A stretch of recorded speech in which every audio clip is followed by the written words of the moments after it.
François Ozon est ce que l'on peut appeler un génie du cinéma. Vendredi 12 mars, un de ses films, Été 85, sera nommé dans la catégorie meilleur film lors de la cérémonie des Césars. Si est-il la 6e fois que le réalisateur place une de ses œuvres dans la liste des nominations. À l'heure actuelle, celui qui a également été nommé à 6 reprises dans la catégorie meilleur réalisateur, n'est jamais reparti avec la moindre statuette. En attendant, peut-être, Le Grand Soir, Arte diffuse, ce mercredi 10 mars à 21h, l'un des chefs-d'œuvre de François Ozon, Frantz avec Pierre Ninet.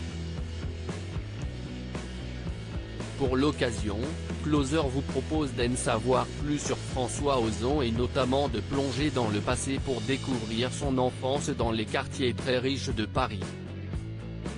En effet, le réalisateur a été scolarisé dans le prestigieux lycée Henri IV. Il se trouvait alors dans la même classe qu'une certaine Jeanne Balibar. C'était une intello.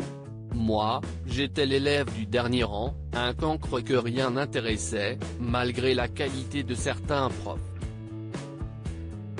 Et puis la sociabilité entre les élèves était catastrophique, se souvenait-il, en 2012, dans un portrait que Le Monde lui accordait. Jeanne Balibar, pas une seule apparition dans les 20 films de François Ozon si l'on partageait la même classe au lycée. Jeanne Balibar et François Ozon n'ont, semble-t-il, pas gardé contact. En effet, alors que l'actrice enchaîne les films depuis ses débuts au cinéma en 1992, elle n'est apparue dans aucun des 20 longs métrages réalisés par François Ozon. En attendant, elle est la seule des 2 anciens élèves d'Henri IV à avoir son nom au palmarès des Césars.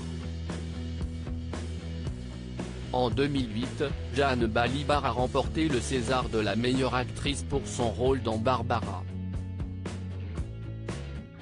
Et si François Ozon la rejoignait, ce vendredi 12 mars ?